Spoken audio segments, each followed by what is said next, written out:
Hey, everybody, welcome back to the Gamers Lounge podcast. My name is John Meadows. With me, as always, Nathaniel, Dennis, and Eric. What's going on, guys? Hello, hello. Good. Hello. Nothing. Yeah. All of us are social distancing and staying inside. Oh, yeah, I Of wish course. we were social distancing and staying inside. I am not social distancing and staying inside because I have no choice. So my work is not canceled, so I am still traveling 250 miles or more and staying in hotels for a week. And I'm supposed to be working still in the office, but might be teleworking later this week if they don't close work. So we'll see what's going on. this week I got lucky. They canceled all the stuff that we were originally supposed to have anyway. So I won't be going anywhere this week. So hopefully it'll give them a week to cancel everything else afterwards. So I don't know. We'll see. It is what it is. Wash my hands. Let's see. Don't touch my face. Wash my hands after I touch doors. All the Disinfect all the good things. things. Yeah, that's All those fun things. it's the things that I do when I'm on the road anyway, because Yeah. people are dirty.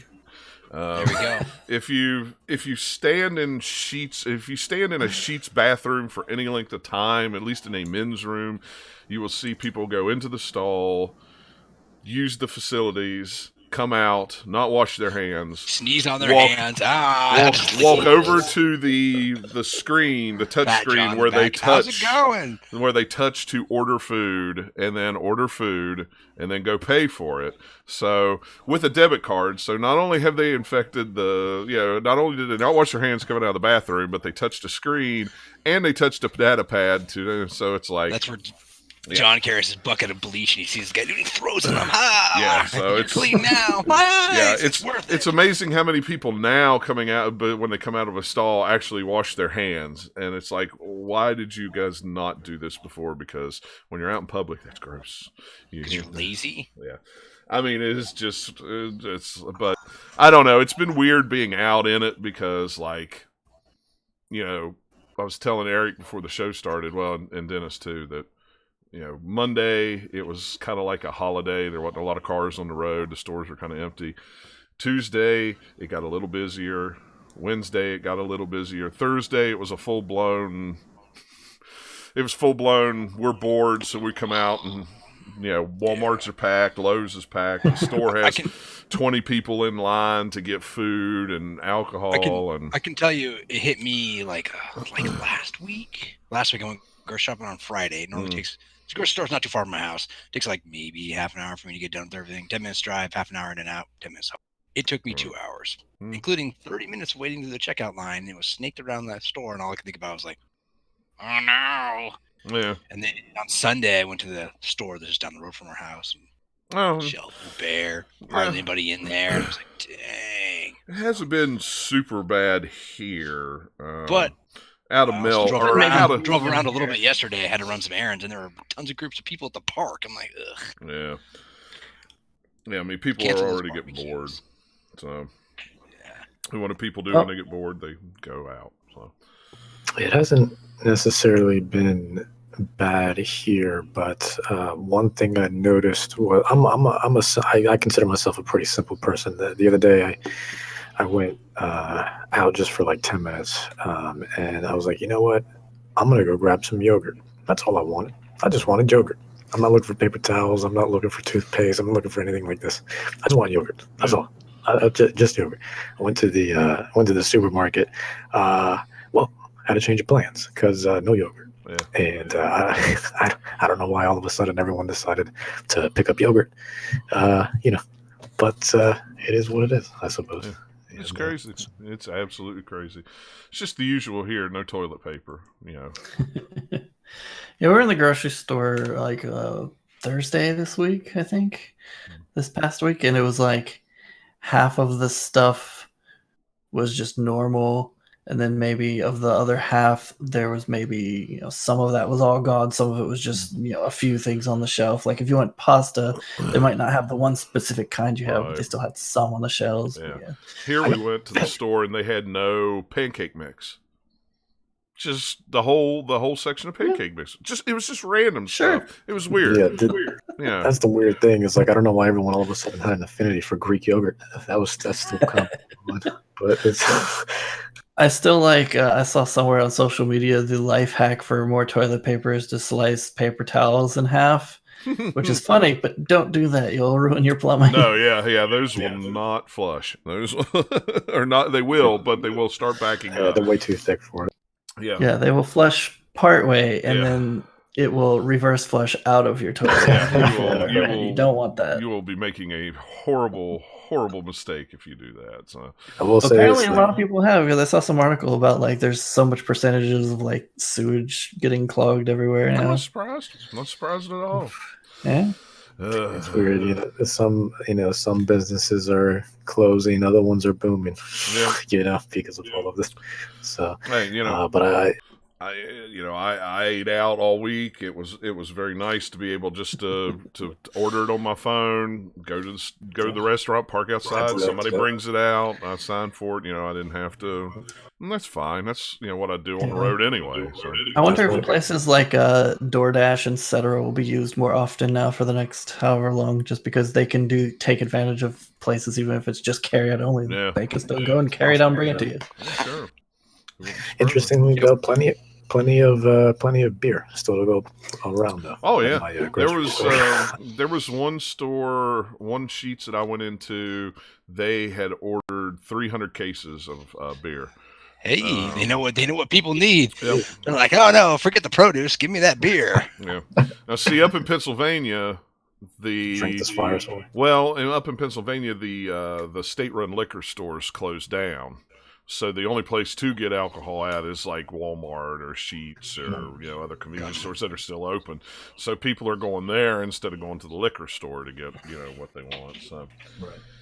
Yeah, and that's the one reason why we're still doing what I'm still out working is because the stores are still open selling alcohol. If they weren't, then I would be home. But everybody needs lottery and alcohol. That's what I figured out this week. Is you still got to have lottery and alcohol no matter what's going on in the world. So may not survive, but I got to win that $1 million just in case. Yeah, the grocery stores won't pay out lotto and like cash back and stuff, or at least the one I was at the other day had signs up saying like we can't do that right now. Yeah, see, Sheets, no problem. No problem at all. I'm sure it probably depends on what region you're in and even store to store too. Maybe they just had this particular one had a run on it and like, nope, we can't do this. You got to stop it for a while. Yeah, well, I'm sure, so many of them are only dealing so much with cash too. So yeah. If I don't, well, it was before all this, but if I don't have to use cash, I don't use it. So I just don't carry cash with me. So I carry a little piece of plastic and I wipe it every night. Well, that is me. Yep. So, but anyway, we will get started after our update on what we were doing in amongst the crisis and to make it less ominous. I've been calling coronavirus Uncle Corey. I feel like it's a lot less ominous. I've just been walking around the beer coolers going, look, I have coronavirus and it's a Corona bottle in my hand. Some of them are extra too. Yeah, there you go. Right. I like Familiar. It's a little darker. But yeah, so got to have some fun with it when you're out working on it. You got no choice. So, but anyway, so we'll talk about what we've been playing. I'm going to let Eric go first because the rest of us have been playing about the same game, and we'll probably all three talk about it at the same time. So we'll go ahead. We'll go ahead and let Eric. I got a couple extra on top of that one game, but yes. So Eric, we can't hear you. Nope. Eric is muted. Eric is muted. Nah, I'm good. Sorry. There we go. So I'm trying to think. I finally got to the end of Borderlands 3. I played that last night with my friends, and I'm not impressed. It's Borderlands. I'm not going to spoil the ending for you, but there's not much the last few battles. So don't get your hopes up. In the end, you really don't feel like you got that far. Yeah. Like you accomplished much. So it is what it is, though. Unlock some stuff for further gameplay, I guess, and I don't know. Well, it's a I hadn't played it like a month. Yeah, I mean, I think at least with Borderlands 2, I wanted to go back and try another character. With Borderlands 3, I'm not very interested in going back and playing much more of it. Just, I don't know. Yeah. But I mean, I got my money's worth out of it. It's a good way to look at it, right? I mean, I put probably 120 hours into it, so and I Well, played with there my you go. friends, so I'll Yeah. take it. I played for the first time. I played Marvel Ultimate Alliance 3 for Nintendo Switch. Mhm. Ooh, I had that not game. that impressed. I prefer. I just feel like it's giant button mash, and I'm not. I miss kind of like equipping like the characters like I used to in the other two games, or like an Mhm. X-Men Legends. Find these items. Oh, cool! They do these cool stats. It's cool. Everybody works out, and my favorite characters are going to do neat things. I played for a couple hours. I'm like, I don't know why it's not holding my interest, but maybe it's Yeah. just not for me. Yeah, I ended up trading that game in on something. I don't remember. Did you what finish it? I hear the end is garbage. No, I never. It couldn't hold my attention that long. I played it maybe 10 hours or I'm like, 5 come 5 or on, 10 let's hours. get Oh, Deadpool. Yeah. If I can get Deadpool, maybe the game will be a little bit better. But I think you I don't could know. if you could pay for him. There you go. I think it was I think it was in DLC. I was thinking, my wife was like, well, what about the other characters? I'm like, I think you got to pay for at least a good chunk of these. Yeah. So I'm going to be stuck with standard heavy hitters. Yeah, most of them. But it was X-Men interesting to and see. stuff like Yeah, but it's interesting to see a couple characters in there like Crystal and stuff like that. People from the Inhumans, people that, they don't normally put in games. that. Yeah, it was fine. But, yeah, I wanted to play it. I mean, I got it on a buy two get one sale a couple months ago, and I hadn't fired it up yet, so I want to give it a little try, see what's going on. Well, I was going to make a trade for Mario Maker. I was going to trade a guy Mario Maker for Luigi's Mansion, but I haven't got a chance to meet up with him yet, obviously, because of everything that's going on. Yeah, I do wanna play Luigi's Mansion. I have Mario not picked Maker, up. I'm like, he's more interested in that stuff than I am, so I was like, let's make this trade. Yeah. Let's see, I played some Wrath Eon of Ruin. It is a game from 3D Realms. It is another one of those 90s inspired FPS game. It's pretty good, actually. If you like Dion Fury, you'll like this. It's fast, intense, straight up, Quake 1, Quake 2 inspired with a little bit of Hexen thrown in. Just going to mow down enemies and keep going. It's pretty good. There's a couple neat little tricks that once you figure out what to do, it makes it pretty easy to play.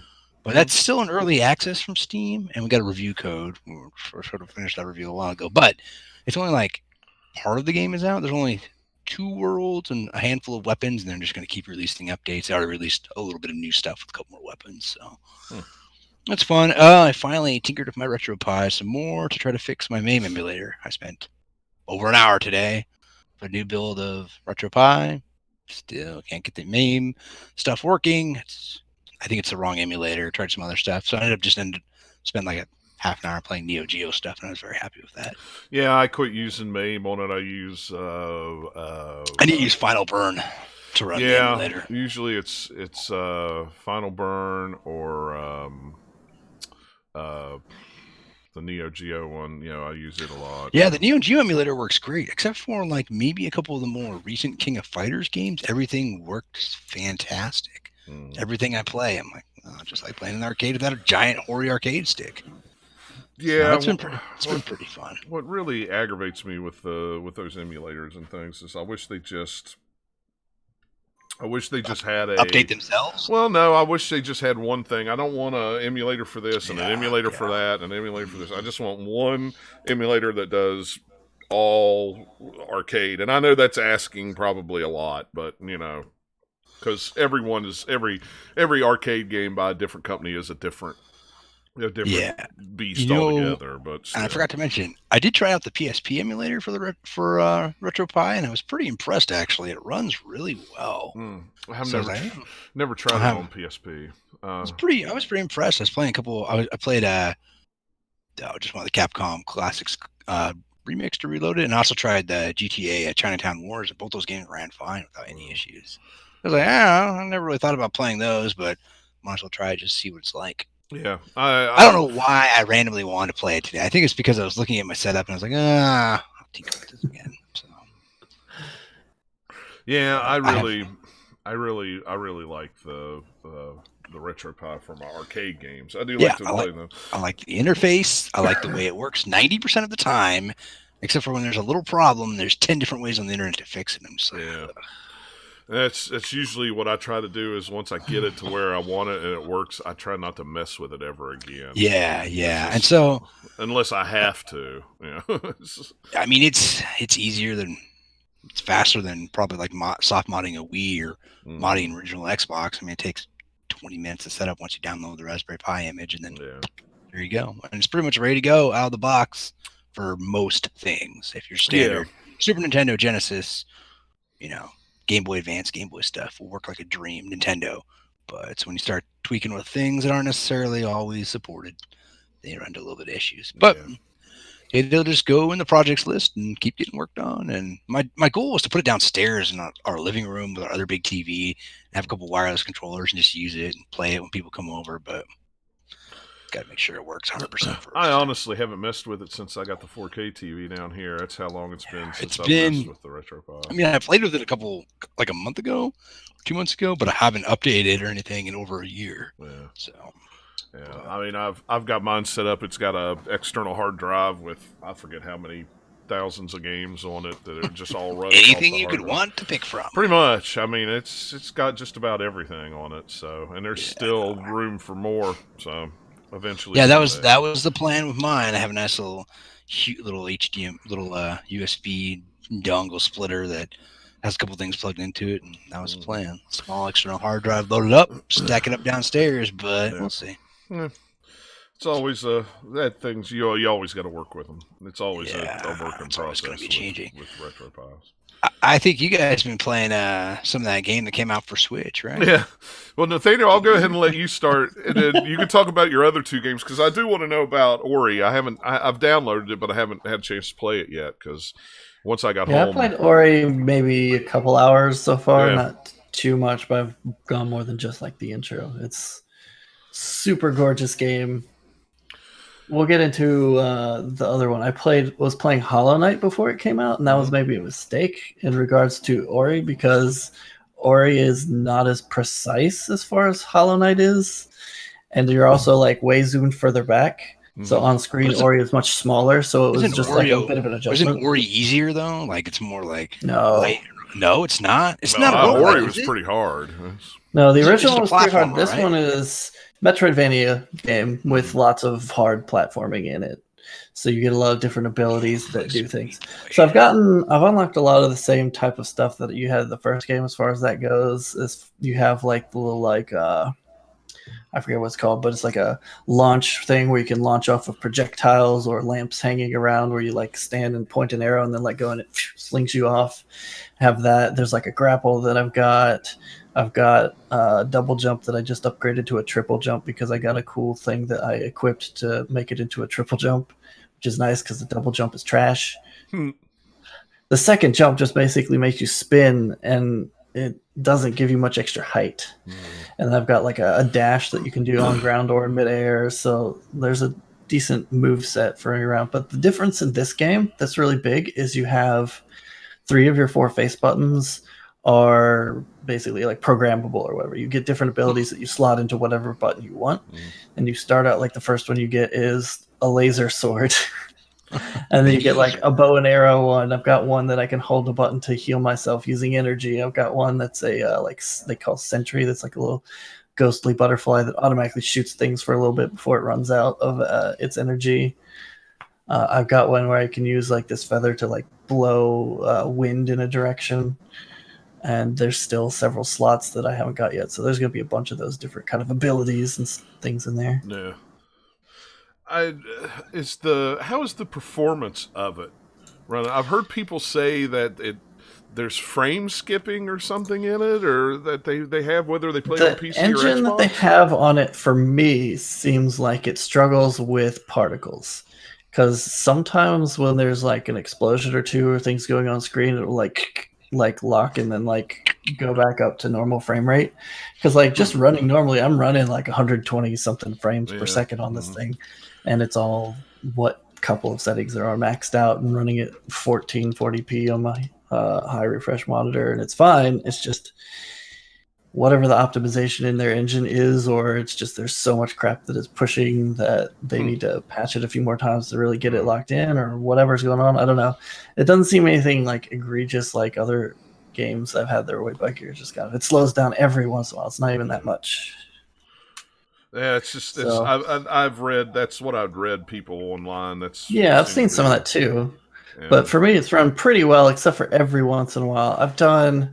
There's like boss fights in this game, whereas I don't remember the first one having bosses that much. Or it's been a while since I played the first one. Maybe add some to does have the escape sequences the first game had.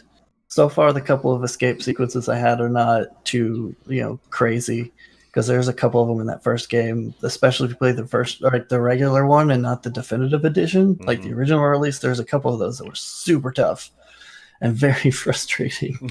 There was one in the first game in particular where you're going up through like this tree while there's like a flood of water chasing you, and it was just like, by the time you get to nearly the top, you have like a few things left, and I kept dying in the same spot, and you have to start over from the beginning. It's just like, oh my gosh. Wow.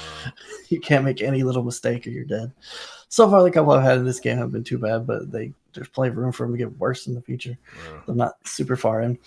You do have kind of like this weird hub area in this game that you can go back to that has like some NPCs and stuff in there.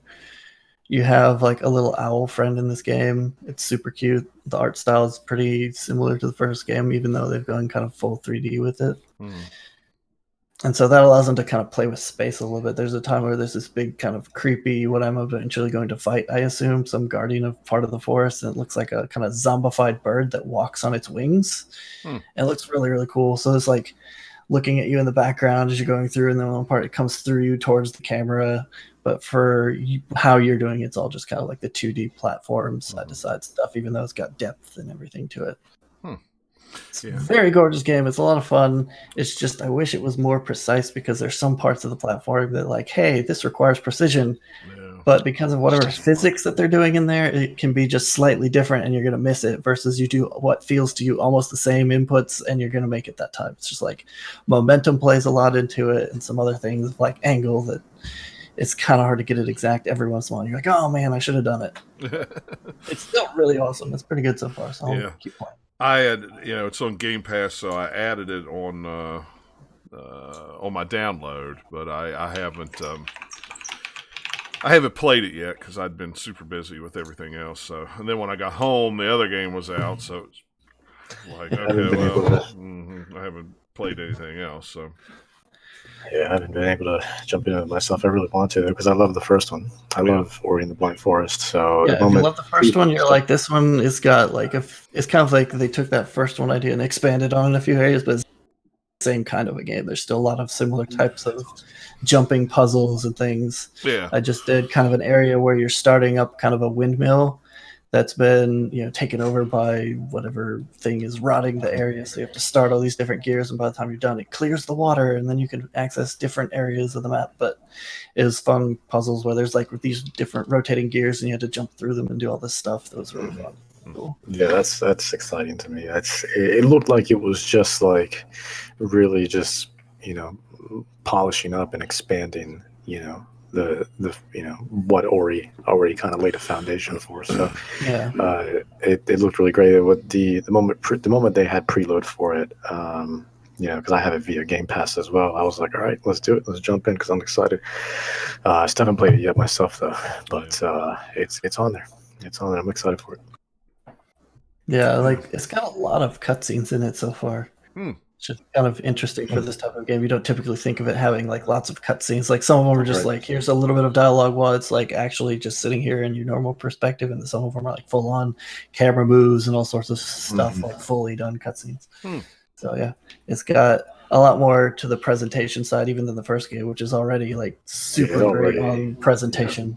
It was already on its own level. Yeah, that's what made Ori so great, really, being outside. Because I think even if you didn't have that art direction, you're still going to have a good game there. But like just the art direction that it had just really made it stand out. And there's just nothing like it. And it's that all over again. This is almost like they took the first game as a challenge. Like, we got to one-up ourselves somehow.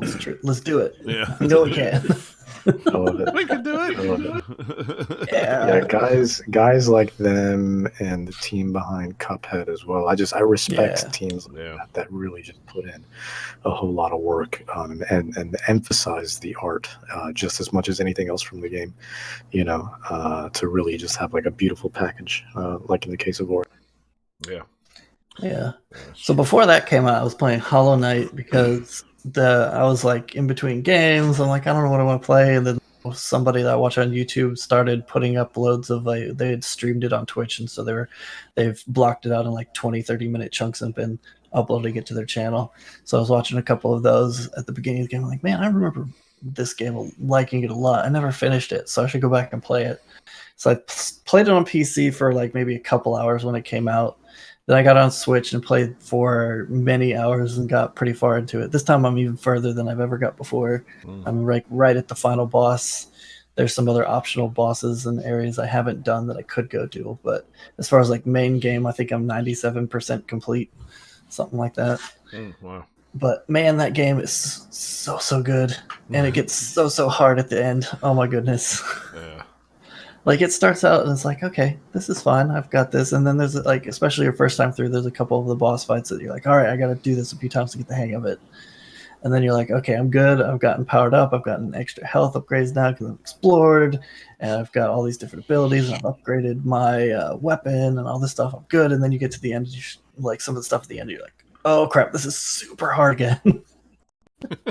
So like there's one kind of optional area called the White Palace that you unlock late in, and it's all pretty much just an insane platforming challenge, which there's not much of that in the game at all. It's not like Ori where that's built into the DNA. It's more of a straight up Metroidvania crossed with a little bit of Dark Souls in there as far as how it does the storytelling with like mysterious lore and all that.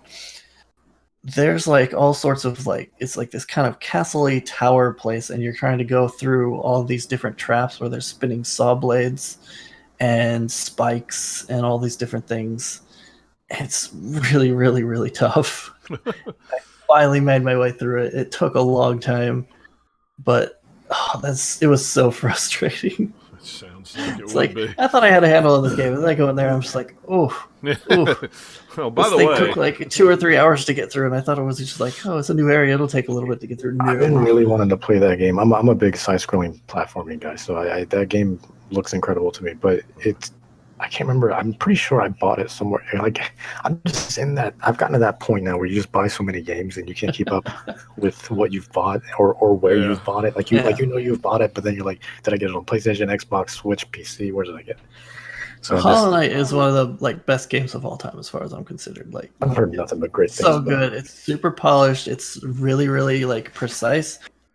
And the fact that like if you die, you know what you did that made you die. You got too greedy, or you just weren't good at learning this boss's patterns, or oops, I jumped onto these spikes because I'm an idiot. But the inputs, it's always going to do the same thing because I tuned that game really, really well. Yeah. And it does a really good job of progression in like the Metroidvania style, where you get all these different abilities that unlock like new areas or options even in fighting. So like when you get the double jump, it's pretty late in the game. Unless you know exactly where you're going, you could go rush and find it. Right. But it's some of those, because it's not like necessarily linear, you can find like way later than someone else who just happened to go this other direction, because they're just exploring all the little side chambers before they happen to get there. Like it does kind of take you on sort of a linear-ish path, especially the very beginning, and then it sort of pushes you inside, like, hey, if you should go this way if you're kind of paying attention to it. But you can just wander around in that game a lot too if you want.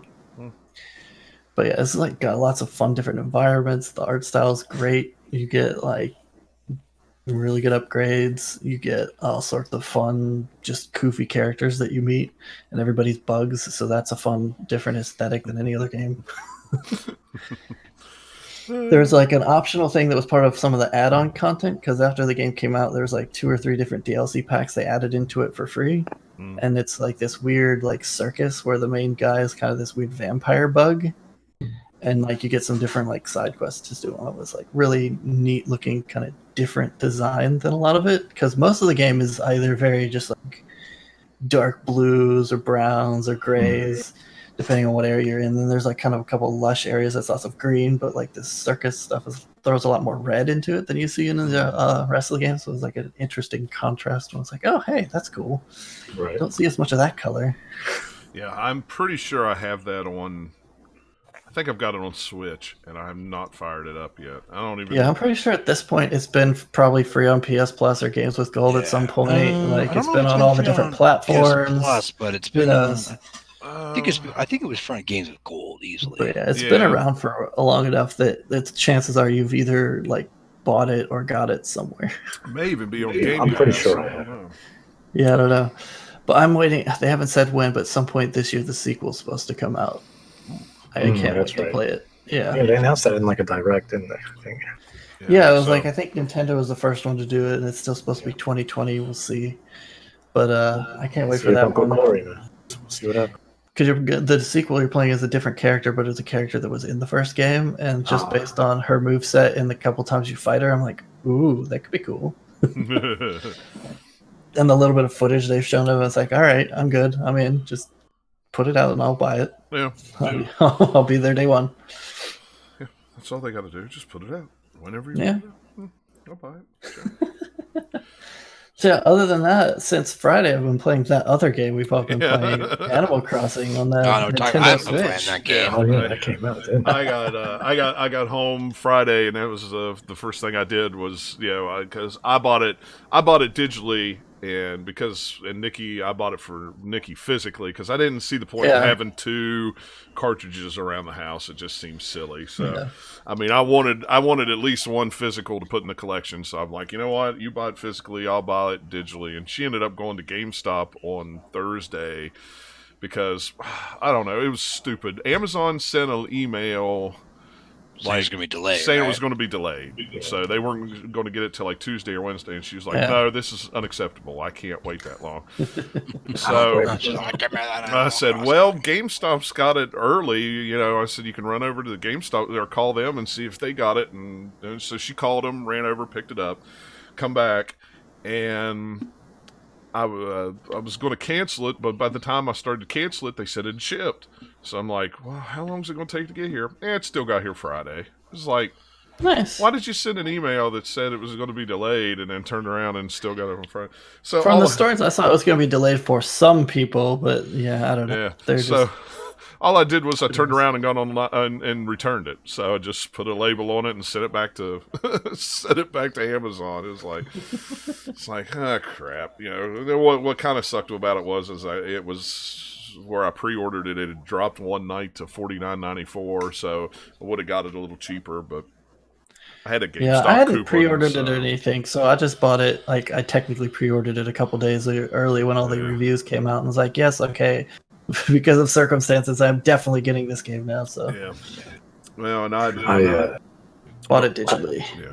I ended up getting it digitally as well. Games like that, I just prefer digitally because I never know if I'm going to play. Well, I mean, now lately I've just been playing 10 hours straight, but in the future, I don't know if I'm going to be playing 10 minutes at a time. Just take care of a couple of weeds here, gather some things there, take care of this over here, or a couple hours. So it's just like for stuff like that, especially any type of simulation. I don't know. I just prefer digitally just because it's just like if I'm only going to play for 10 minutes, switching a cartridge on and off constantly is just going to be a pain to me. Just have it be there. Yeah. Right, exactly. So I also just had a Switch voucher still, so I was like, finally something to use it on. It's been so long, so I finally used it on. Was that Switch voucher was from buying another first party title digitally, right? You got 20% off, or was it buy one get one free? No, they had a deal where you paid, I think it was $100, and you could get $2 games. Yeah, that's right. You get 2 games for $100. Save a few bucks, not too bad.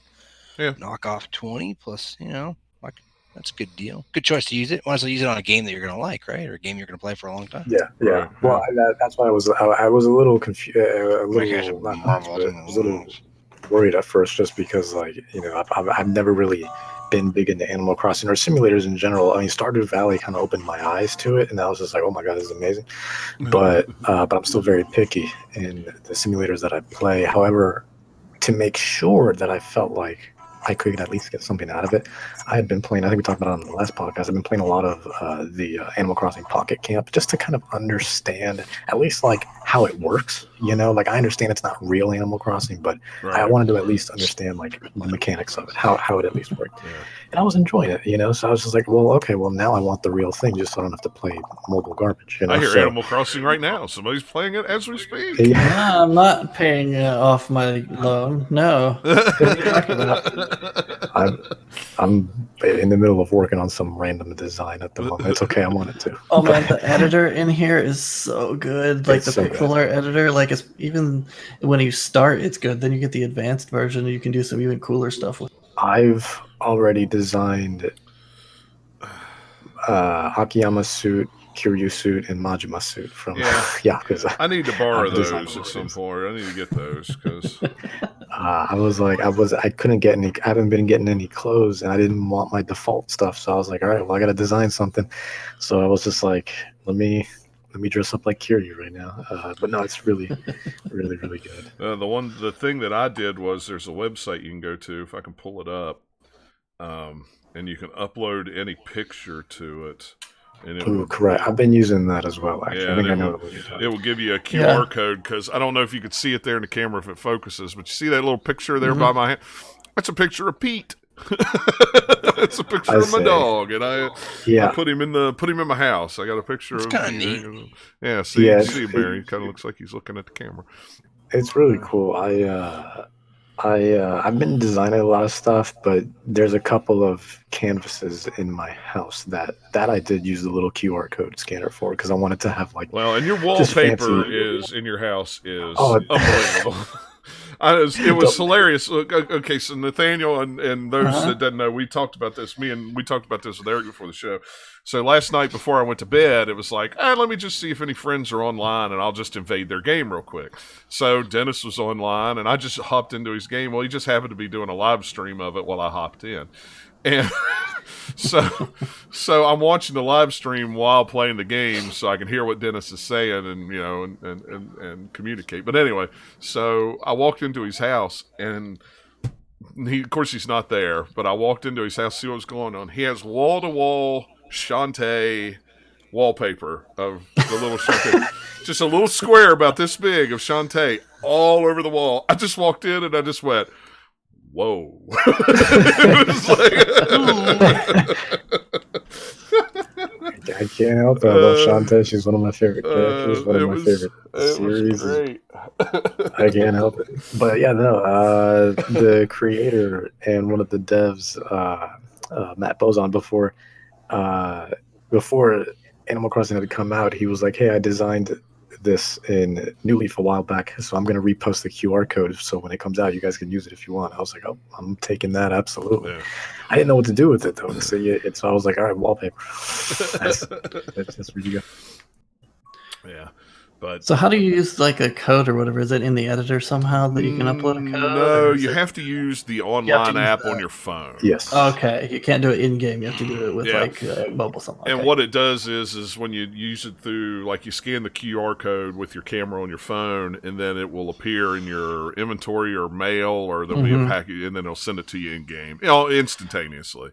Yeah, I saw a thing on online. Someone was posting a picture of one of their designs of something, and it had like a little text code in the bottom of it too, so I don't know what that's about. I haven't really investigated much. That, I'm doing all the startup work of hey, I've got all this stuff I gotta clean up, I gotta invite people to the island and then buy all the crap so that their houses can get built, and I'll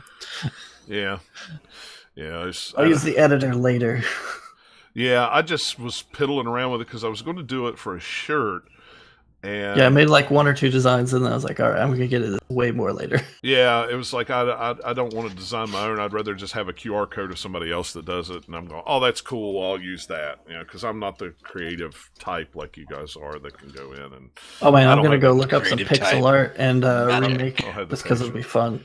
Yeah, I love that. That's where I've spent most of my hours. That's why I've gotten nothing done. I'm still working on the museum, which I probably could have finished yesterday, but I'm still I like my museum. I've got it. I've been playing since I started on Friday midday or something, and I only now have the museum getting built because I had the tent, and then I donated enough to build the actual museum, and so it'll just show up tomorrow when I log in.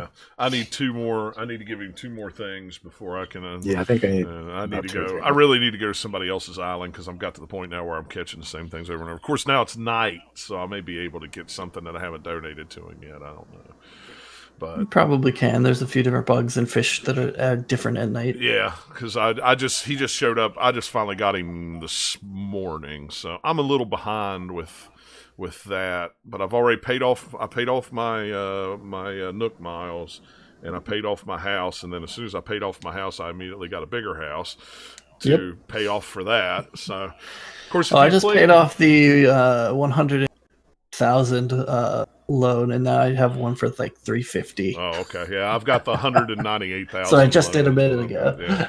Yeah. So, But yeah, I mean, if you've played Animal Crossing for the GameCube, you know the basics of this. GameCube is the last one I actually played. Was that one? Yeah, and so it's that times 100. I mean, it's so much more. There wasn't crafting until this game, was there? I didn't think so. This was the first time they put crafting. I like all the crafting in this game. It's a lot of fun. The only thing I don't like is when you get further into recipes that require previous things to be made. Like, you need 3 of the steaks in order to build this. Well, you can't build multiple items very easily because you have to do it one at a time. Yeah, right. But if you, while they're doing the little animation where they're hammering on stuff, if you tap the A button a couple times, it like super speeds it. So it goes like a couple seconds faster. But 2 wish list items on this game that's like really awesome. 1, let me craft multiple items at once. Just be like, hey, I want to make like 5 of these things. Same thing 2, with selling. Selling is already multiple items. It's not selling; it's buying. I want to buy a bunch of the that's same what item. I meant was buying. Yeah, buy. Because so, say you want to fill your inventory full of all the fruit on your island, like online play to somebody else and sell all that stuff for profit on another island, then fill your inventory again there and come back to your own island and sell them, so that you've like increased your money by a lot. Yeah. Selling takes 5 seconds because you just hit the button and you're done. Right. Buying, you can buy them 5 at a time, and it's like, oh, this is so slow. Yeah, it is. But it is what it is. Yeah, I do like the little ATM thing. Once you've upgraded, once you get to the stuff that you buy with money, it turns into more of like a catalog thing where you can go into a couple different categories and see what you've bought before and like rebuy it. But it's also stuff that you've crafted or collected on the island too, so you can rebuy some of it. You can't buy fossils or anything like that, but it'll show you as kind of even just sort of record of, hey, I've gotten all these things. You can go and look at that, and then it still has the section for all the like daily different random stuff that it sells. Yeah, I really like it. I like it a lot. I knew I would. I liked, what was the last one on the 3DS? That was New Leaf. Was it New Leaf? I don't remember the names. It was New Leaf. Yeah, New Leaf was on 3DS. Yeah, I like New Leaf. What was the GameCube? Was it the one? It was just Animal Crossing. Most people like the one on. Yeah, it was just Animal Crossing. That was the first. Most people like the one on GameCube and DS, and the Wii is the one that people like the least, or is it the one for 3DS? One of those ones are like people are like, people love New Leaf on 3DS. People have thousands. It must be the Wii one. Must be the Wii. The Wii I didn't play the one. New Folk, City Folk. City Folk. Like, it's a bad one. Put it in the corner. This one. I'm going to say this one is the best Animal Crossing they've ever made, purely because it's on the Switch and you can play it either mobile or on your TV screen, and it looks great on both. Because on like my big screen TV, it looks great, and on the little like Switch screen, it also looks great. That was the first thing I noticed. I would not know what it looks like on TV, so because your save is locked to whatever system you played on, and you can't even. I can't even like physically transfer it. It will not. It doesn't show up. So I can play it on my TV, but I would have to start an entire new town, and I don't know how that would work since they have that stuff on the quote unquote server. I don't know. Would that override what or would they run side by side, or what? So I haven't been brave enough to start it on the one on the TV and see. They said they're going to have an update where you can manually transfer the save at some point. So we'll see. Yeah. I need to jump into your guys' games, at least once, so we can like mail things to each other. Yeah. I'm when I get done here, because it's only like it has like its own in-game friends list. It's not like it's looking at your Switch friends list and say, hey, these people have the game. No, it's like you got to go into their game once, and then it'll show up in there, and then you can send them mail in game. Yeah. And that was the first thing when I hopped into Dennis's. He was like, best friend, and do you accept? I'm like, yeah, because then I don't have to worry about it. And you can't just jump into a game unless they've opened up their airport either. Right, yeah. So they have to do that, and it's so slow. It's annoying me because they throw so much dialogue on top of, I want to go, like, okay, like, you're telling me a bunch of quirky stuff. It's great. First 2 times was fun. You're doing the same thing every single time I've done this. Yeah. Just like shorten it after a little bit. Just let me hold down the button and skip or something. The problem in this game is that the B button is the fast text button. So I've so many times just backed out of stuff, like because I hit it one too many times. I'm like, oh crap! Yep. I gotta do all that again. Yeah. Yeah, Yeah, all these like little things are like these little minor things that bug me, and they bug me probably a little bit more than they should be, just because the rest of the game is just such a high level, so good. It's like, Yeah. oh man, what this little thing like? Just No, I think they're warranted, honestly, because I had pretty much the exact same issues. Where I mean, I even said it last night too for verbatim when I was streaming. Where I was like, I wish you could craft more than just one at a time because this is so slow. You know, Yeah. that's the tapping that button does help it some, but it's still slower than it could be if you just say make 5. Right. Yeah. Just make 5 and be done. Because the one that I've really, really would love that for is for you can get clams or whatever on the beaches, dig them up, and you can get quite a bit of them if you run your whole beach. You can have like maybe 10 of them at a time, and then go back and craft them all into fish bait. Yep. And fish bait is a very useful item. But it takes forever to just make it one by one. Just let me do the whole stack out of my inventory. And just those be like, things, hey, those don't stack either. That's the thing that drives me crazy. Is those little ones don't stack. Yeah, the clams don't. Yeah, so it's like you fill up your thing, and you got to go back, and then it's like seashells do. Yeah, seashells. About everything fish else. Don't. No, fish don't. I don't think. It's really weird to me that everything has a different stack limit too. Mm-hmm. Like I can hold 99 weeds, but then only 30 wood or even 10 cherries. I'm like, I don't. Just keep 99 for everything. I don't understand. Just stop it. Yeah. So whatever you're doing, stop it right now. Just 99, please. Yeah. Make it easy. Come on. Yeah, make it simple and easy. Although I don't know, it doesn't make. Maybe it's just because I'm used to it. Because Minecraft kind of does that to a little bit lesser degree, where like a few things have smaller stack levels, but most of it is going to be the max, and it's like just a few of the items are smaller. Whereas this one, it's a lot more of like here's a lot that are 30, some are at like 10. So I guess I haven't played enough. I guess I haven't played enough yet to see. It seems like most things go to. I mean, I take your word for it. You've played much more than me. But I've played way too much Minecraft. I haven't seen most things like blocks. All blocks will max out at 64. There's like eggs and snowballs and stuff. I think are like 16, and a few other things. Oh, okay. Too. And then there's some stuff that used to be smaller or used to even not stack. That now through updates they finally have like doors where like. Terrible if you had to make a lot of them because originally they never stacked, so it was just like one spot per door. And now in Minecraft, it's like they'll stack. I can't remember if it's a full stack or not on doors. I don't make them in bulk, so I don't know. Yeah, it's funny. It's been a long time since I played Animal Crossing and remembered. Oh yeah, I got to go take my fish to Nook and give him that to unlock the museum. So like the first half a day, I'm just running around going, man, I'm selling these things. Why is that guy with the museum showed up? Oh, crap, that's right. I forgot. I have to go do this. Yeah, because it's the basic stuff like that has never changed in the game. It's always been that way. And that's, and it's been so long since I'd sit down and played an Animal Crossing game seriously. It's like, oh, yeah, I forgot I got to do this or I got to do that or there's a way to do I did really good on that because I was paying attention and to like, okay, he's going to come tomorrow. And so I was like, okay, all these things I'm catching tonight that I didn't donate to him, I saved up a bunch. So when the museum tent showed up the next day, I was like, hey, I already have like 6 items to give you.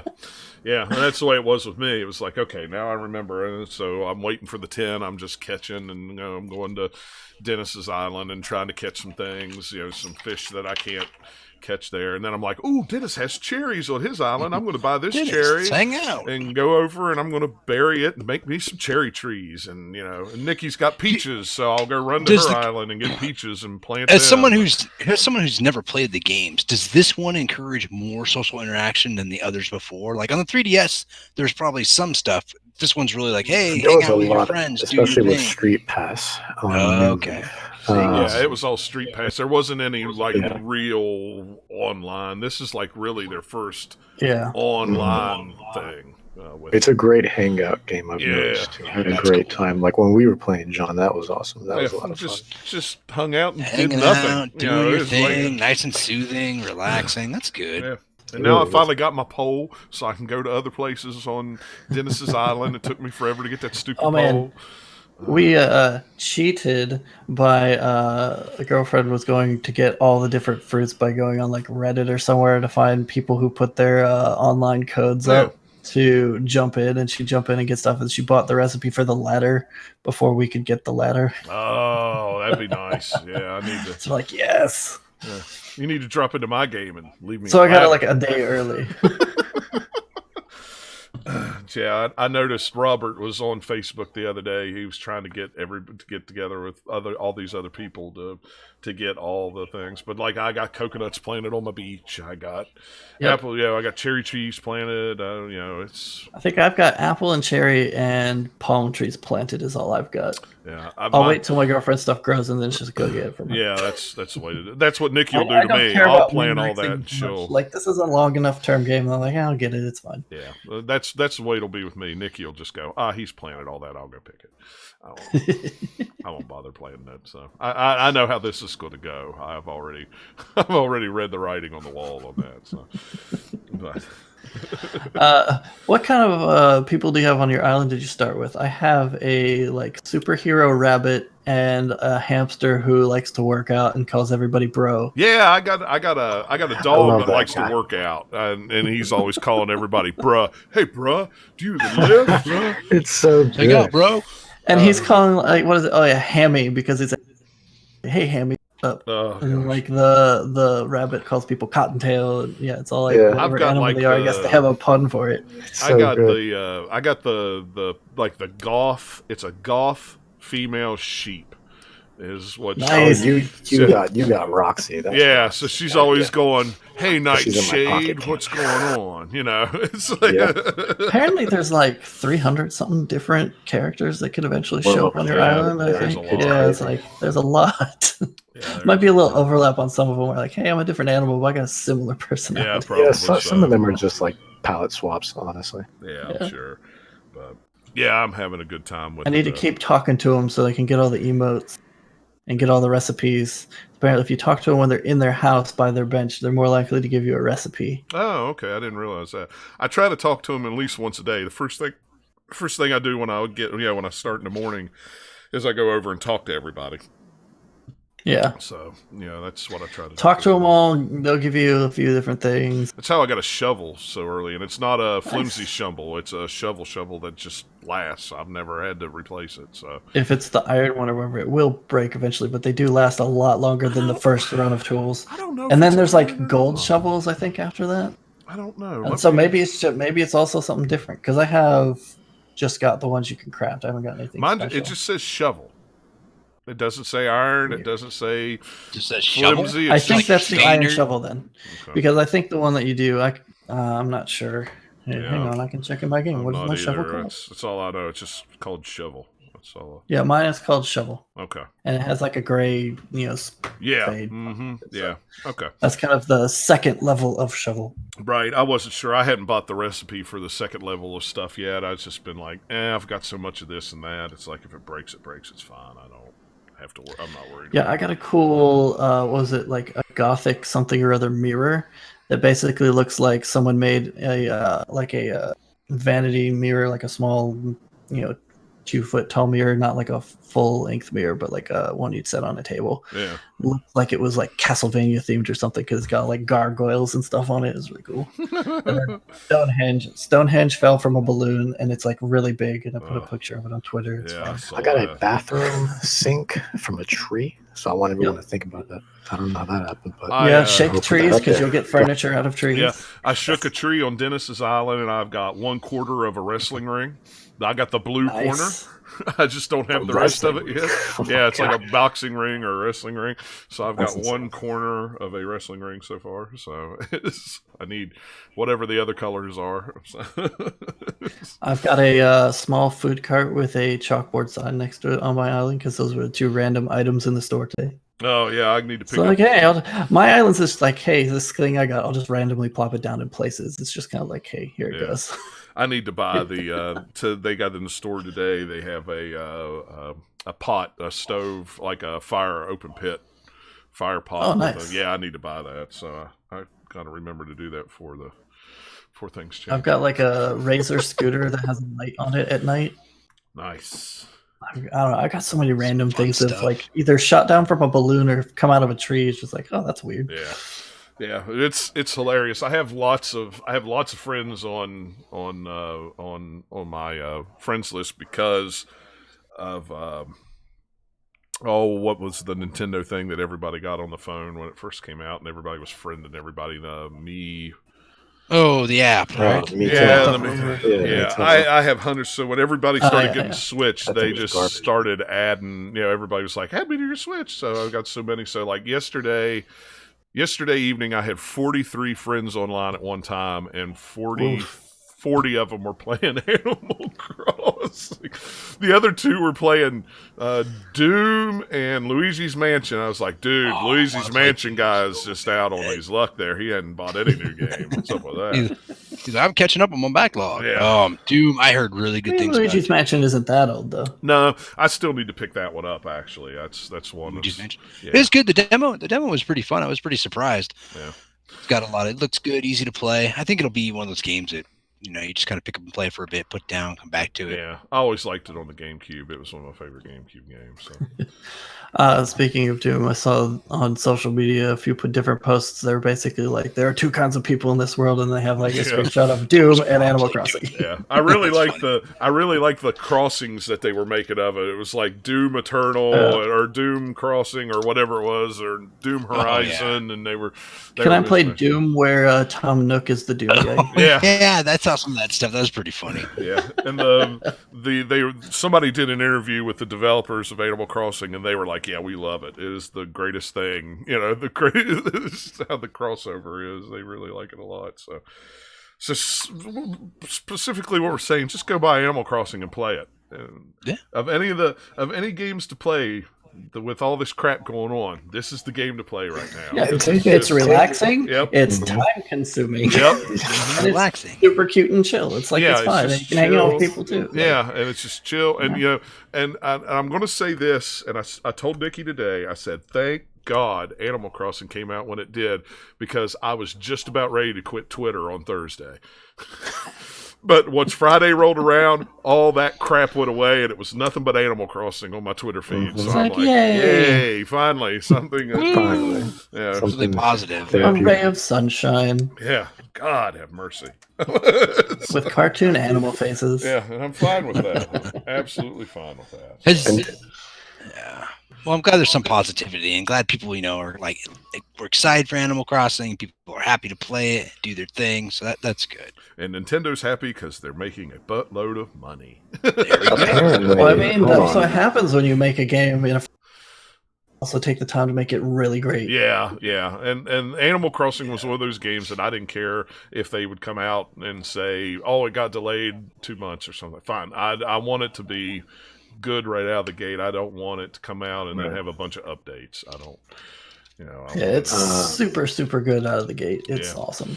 Really is. Like you said, there's just a few little nitpicky things, just quality of life things that I would like to change. But I'm sure some of them they'll probably update in. Some of them they'll be like, no, that's the design. But who knows? Like, it doesn't change from here on out. It's still like going to get a lot of mileage out of it. Right. Yeah. It's in a little tidbit too. Speaking of it just selling like crazy, now this is for the UK in particular, but apparently the sales were already 3.5 times bigger than the launch of New Leaf. And the launch week, this launch week itself has already been bigger than the launch of all the other Animal Crossing games combined, including the spin-offs. Do you think that's even happier?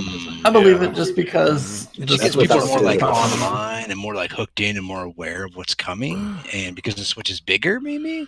There are a lot of DS and 3DS users, but more than other games in general. I think as of late, just the word of mouth. It wasn't even like, because Nintendo had like 2 directs. One of them they just showed the logo, and then the other one they had like the official one like last month. Yeah. And then in terms of marketing, I mean they've been marketing it, but I think really it's just like the social media aspect of Animal Crossing has just gotten everyone just so pumped up. I think you can also give a little thanks to stuff like Stardew Valley and some other games that have come out recently that get people into this style of game that might not have played Animal Crossing, but because they played that, they're like, "Ooh, okay, I want to see Nintendo's version of that." And that's me. So yeah, that's my wife. Yeah, she's never played Animal Crossing before, so. Oh, really? I thought that she would have. No, she had Happy Housemaker on her 2DS, but that wasn't really that's just a different. Yeah, it's a different version of Animal Crossing. But once she saw it, we watched the I told her, I said, you don't have to watch all the direct because it was like 20 minutes or whatever. It was like 5 minutes in. She went, yeah, I want it. All right, that was easy. Order it on Amazon. We're good to go. Yeah, so, but no, there was. I figured the only news we'd really talked about, because one, I knew we'd really dive into Animal Crossing talking about it, is this week both Microsoft and Sony had, well, some more information about the PlayStation 5 and the Series X. If you watched, did anybody watch the PlayStation 5 presentation that Mark Cerny did? I watched pieces of it. I didn't watch the entire thing because I was flipping back and forth between a couple different reaction ones and them complaining about how the silhouettes are weird and all this other stuff. I felt they did themselves a big disservice trying to hype it up beforehand and getting people's expectations thinking of one thing when really it was just, hey, we can't do this thing at GDC, so we're just going to do it online. Yeah. And it's not what people thought it was going to be. It was literally their GDC presentation that they had, and they had a fake crowd in front of it, and it was and literally 10. And I like 5 minutes after it started, there were already screenshots on Twitter of it with the Mystery Science Theater shadows on it. Yeah. There was that, and there was ones that people had replaced him with Dana Carvey as the church lady. That one was pretty good too. That's fun. Yeah, That's good. And you know what? I like him a lot. He is very soft spoken. He's very. Mark Cerny's great. Yeah, he really is. But my gosh, that thing put me to sleep 2 times. It was boring. I literally fell asleep in it. I did a super good job of making it like simplified down as much as possible for a thing that's supposed to be going fairly deep into technical aspects of it. But if you don't know anything about it, you're just going to be like, for most of that thing. And, still over your head. All I could think of the whole time when I was watching it was that part in Billy Madison where they're doing the contest between him and the other guy. And the guy pulls out the violin and plays it all nice and neat. And Billy Madison has the clarinet backwards in his mouth and just goes, Kurt. He's good. That was exactly what I thought about with him. Man, he's good. I don't understand what he's saying. I understand some of the stuff he's talking about here and there, so it was like, cool. Oh, that's neat. I hope that actually works. That's like between both of these, a lot of the stuff with the presentations or specs and all that was like, that's cool on paper. Hopefully it works out. Yeah. And that's why if you go to the website after when I post the show tomorrow, I have a link to IGN's hardware features of both systems, and they're side by side, so you could see numbers, raw numbers of things.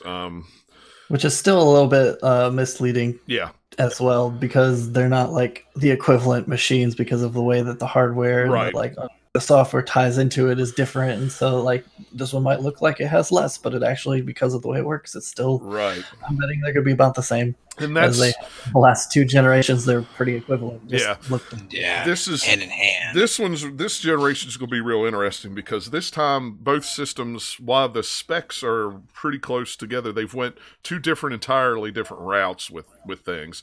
Sony is betting more on the SSD speed to get more load times. It can also help out with processing. It can help with this, and there's multiple things that can help with. Where Xbox has just went raw power, beat the door down. They still have the SSD stuff is tied into that. They do. They have the SSD stuff because the way they're using that is the SSD is still on virtual memory, so you can have all of that loaded and instantly get in there in a game. So especially like big open world games are going to benefit from that a lot. And that's what I was talking about with one of my buddies. He didn't get a chance to watch either one of them, so we were going back and forth in text, and I'm like, after watching the presentations of both of them, I watched the Digital Foundry video where they broke down, got to see the parts of the Xbox. The Xbox one is neat. I like how it's all like crammed in there, and it's really cool how it's configured. As someone who's worked inside different machines and stuff, and like laptops and tablets, or built my own PC, it's interesting to see how it's kind of just stacked. It's really clever. Yeah, how it's got that big piece of aluminum in it. In there. Yeah, there's not much air at all, so I don't know. It works out though. It's because you guys. So I'm assuming you guys see the Austin Evans video breakdown of it. No, I've seen the Digital Foundry one. That's one I saw. Okay, if you watch Austin Evans, it's a lot more intricate. His is a lot more intricate, where he's also at the studio, much like or their headquarters, much like Digital Foundry was, but it's like entirely in that room, and he's speaking with the engineers, and you go through it step by step. I'm gonna have to And watch that later. it's super, it looks like super Digital interesting. Foundry probably did the same thing talking to him, but when they made their video, they just didn't use that. They just used it more as that's the thing, because I saw B-roll. their video, and they just didn't use it. And I was like, it was so interesting in there. So Austin Evans, like when you watch his video, it's so interesting. I loved it. It was super informative. Is he the young guy that's got the glasses? Yes. Okay, I did watch that one. I never heard of him before, and it just YouTube recommended it to me after I watched the Digital Foundry stream or video. So I think what Microsoft did in terms of doing reveal specs was smart compared to PlayStation, because they were like, we're just gonna, here's our GDC conference that we had planned, versus them where it's just like, here's multiple outlets from some fairly big YouTubers, respected YouTubers, that we're gonna invite over, and then because they all have their own audience, but we're still getting that message across through millions and millions and millions. I think that's just probably because Microsoft is behind this generation, so they're thinking that way of like, how can we be a little more special, and say they did this as a marketing tool and thought of it that way, whereas PlayStation didn't plan on doing that, so they just kind of put it out there. I think because Microsoft did, maybe I don't know what their thinking was, but it was pretty much like, here's this kind of dry, boring thing we've already got. Let's just put it out there, and we don't have to care about it as much because we're Sony. That's what it felt like. May not be it at all, but that's kind of how it felt. What I did like about the Xbox one is, they showed some footage. Granted, it wasn't a lot of footage, and it wasn't like brand new Xbox One Series X games. But the Minecraft thing is the so Minecraft sexy. thing. It's the second thing they've done that as a demo. This one's on the Xbox. They've done it with the ray tracing. Show off the ray tracing thing. Really, Minecraft on PC has had like mods to throw in shaders and stuff, but they never looked that good, and they're always like super taxing on your system. And then they're like, especially like bright light is super blown out, whereas like these with the real ray tracing in it, it's like, it looks so nice, please get it working because I want it now. Yeah, I even liked what they did with Gears 5, how it looked so shiny. And what I found was interesting with it was Digital Foundry said that was just ported over in like a week or two. There wasn't any tweaks done to it. It was just ported over and up-resed. And I'm pretty sure they said it was basically like the PC version running at extreme, higher, ultra extreme. Yeah, something it like was. That. It was just like the PC version running high extreme 4K. I've played both. I played the bulk of it on my Xbox One X, but then right before I was about to beat it, I ended up playing it on the PC. And first of all, that game is already gorgeous. Like that game is stunning. I think it's one of the best looking games to come out in quite some time. And just what they did from a technical aspect of it is just incredible. From performance and seeing what the little snippet that we saw on Xbox Series X, I was like, oh man, that's it's beautiful. So some of the I'm just going to run down them real quick. Both have 4K Ultra HD Blu-ray drives, 16 gigs of DDR R6 RAM. The memory bandwidth is where it gets a little funky. It's 448 gigabits on the PlayStation 5. The Xbox Series X actually has 10 gigabytes at 560 and 6 gigs as 335 gigabits. This seems more like, even though it's not said this, it seems kind of like they have video RAM and regular RAM in the Xbox. That's what it kind of seems like. But you can pull and do this and that. It does a lot of things. Both of them have the 8X Zen 2 cores. PlayStation's is 3.5. Xbox's is 3.8. Just kind of going down. They both do 4K, 120 hertz refresh rate, and 8K support. The Xbox Series X claims they could do 8K up to 120. We'll see. Who knows? I don't have an 8K TV, so I'm never going to know that. No one's going to have that for quite some time. I think that's called future proofing. Yeah, I think so. I think that's future proofing. The transfer speeds are faster on the just out of the box on PlayStation. That was one of the things they really went into depth about, was the solid state drive and how fast things would load and stuff like that. Seeing those, I'm just like, man, that's gonna push the prices that up a lot for both of these. The fact that they did put SSDs just in general is going to push it up. Yeah. Well, the PlayStation has an 825 gigabyte solid state drive. The Xbox has a terabyte. Now, I don't know how much of the Xbox is going to be taken up from system resources on that. They said somewhere it wasn't too much. I couldn't remember. Plus, with the Xbox, who knows how pricey it would be, but they have their little like memory module. Okay. Like, that's basically just a plug-in SSD in the back. Right, and that's what I wanted to talk to you about. Interesting. I wanted so you have an upgradable port for the SSD in the PlayStation 5, but they were very adamant about being, it has to be a specific one. It has to be a specific speed. It has to be a specific size. It has to be a specific this and that and that and this. And they were going to test all those. As much as people are giving Xbox they're really ragging on them about having these proprietary quote-unquote memory cards. I love that too, because I don't have to worry about finding a certain drive. I don't have to worry about this. The only problem I have with it when it's proprietary is how much are they going to cost? Are you going to rake me over the coals because they're... I don't think they're going to rake you over the coals, because whatever specs that thing is built into, kind of like it's a little kind of removable shell that has all the metal on it. It's also kind of like a heat sink for it. Yeah. I think if you try to do the equivalent of buying your own SSD and everything to install, it would still be the same. Yeah. I hope. Anyway, if they make it way more than this one. But the fact that they've already tested it and it's going to work. Yeah. Good. Yeah. Just don't end up being a Vita memory card, please. Just anything but, Yeah.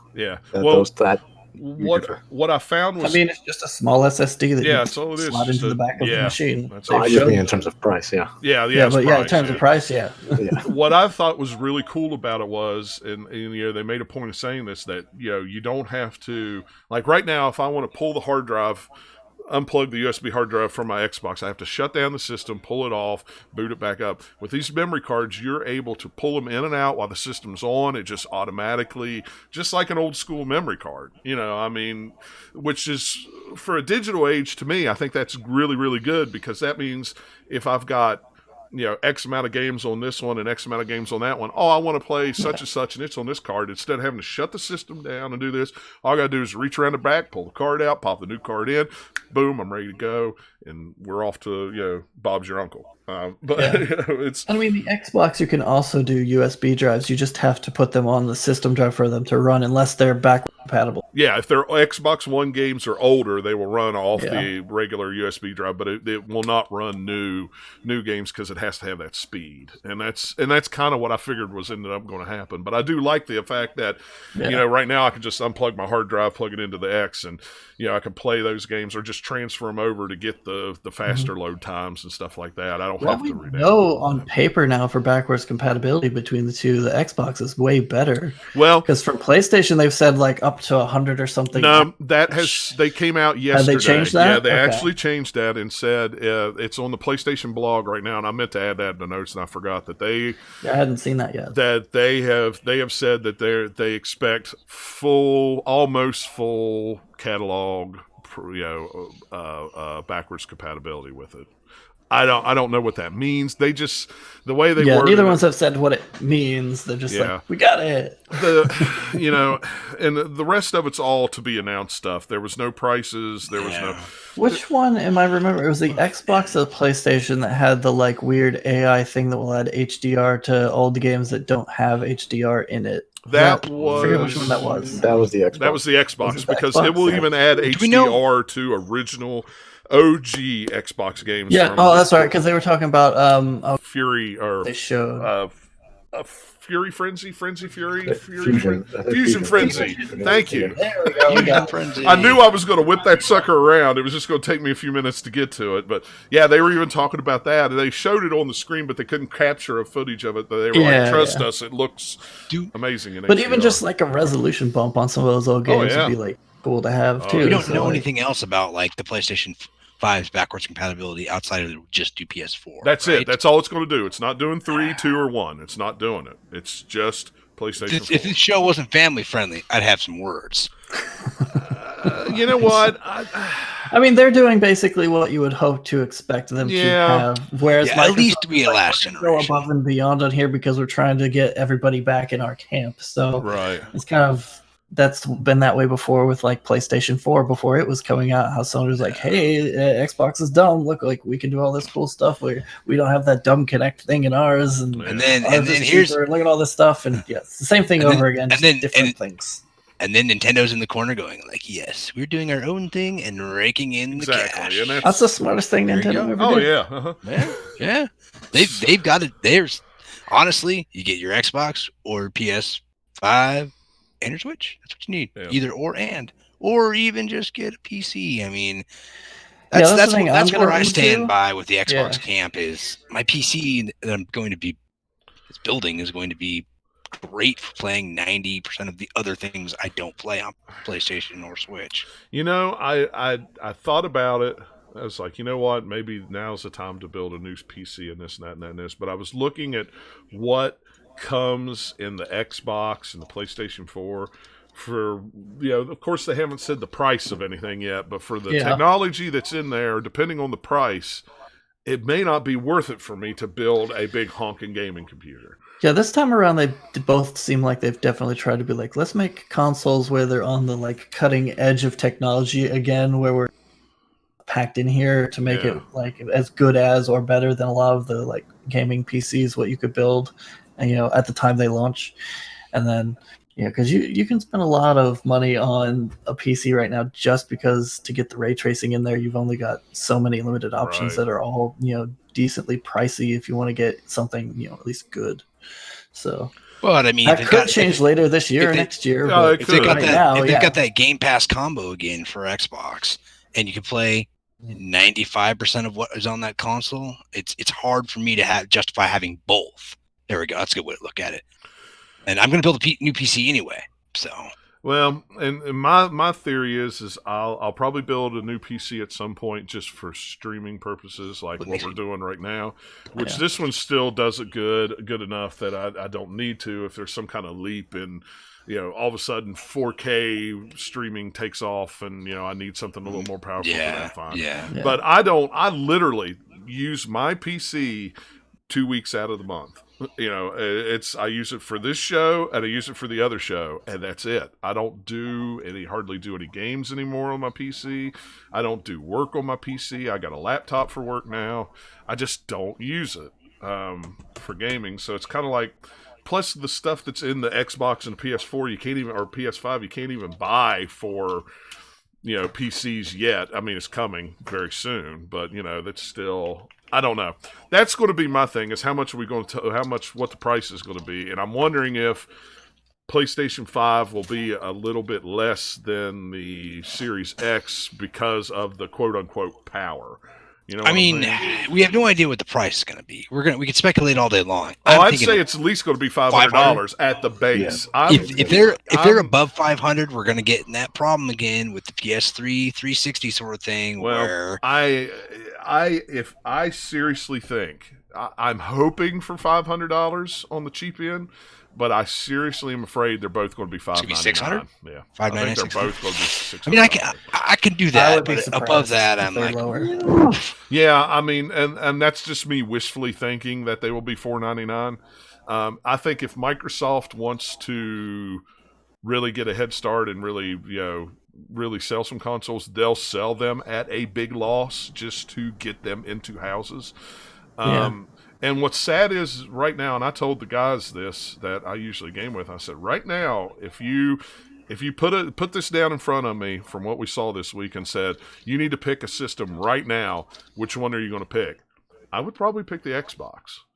Even though I have a large library of PlayStation games, and I like the PlayStation games, the first-party PlayStation games. Don't get me wrong, I don't like, but I think as far as a gaming console, I would rather have an Xbox to play my third-party and my Xbox games, and just have a PlayStation 5 to play my first-party games. That's probably where I'd be just hardware-wise. But it's still all of the games from this generation on PlayStation that we know. Think we know sequels are coming for. Exactly. That's a huge draw for PlayStation. Yeah, it is. But the question is but I'm not going to buy one right away unless there's something really cool at launch. Yeah. Well, I mean, And see, this is I'm kind of with you, Nathaniel. Like I might hold off like at least 6 months. I held off 6 months to a year last time. well. See, this is the thing with Yeah, me too. You guys see, Nathaniel, you have a Series X. Dennis has a Series X. Eric has a PlayStation 4 Pro. I don't have either one of those. I have a PlayStation 4 launch console, and I have a S. So I mean, my thing is I have my PC. So well, yeah. But that's more than the other consoles. Right. It's like, But for me, it would be a day one thing, especially with backwards compatibility, because I immediately get those 4K assets for all those games that came out before. Maybe why I'd get a PlayStation, because I just have the regular 4, so that would be more of an upgrade feel. Yeah. So, and that's kind of where I'm leaning at with that. The other thing that I really like about Xbox, I'll let you talk in a minute, Dennis. Sorry, I want to finish this thought before I forget. Go ahead. The one thing that I do like about Xbox is one, the proprietary, the memory. I really like that, and two, I could still use this $200 controller on it that I have. And upgrade the firmware and yep, you're good. Pretty cool. Upgrade the firmware and I'm good to go. Even though I didn't pay $200 for this controller, but I love this controller. This controller just is such a good controller. It is. I don't want to give it up. That's how much I like it. Apparently, the new ones are pretty similar to that. They are.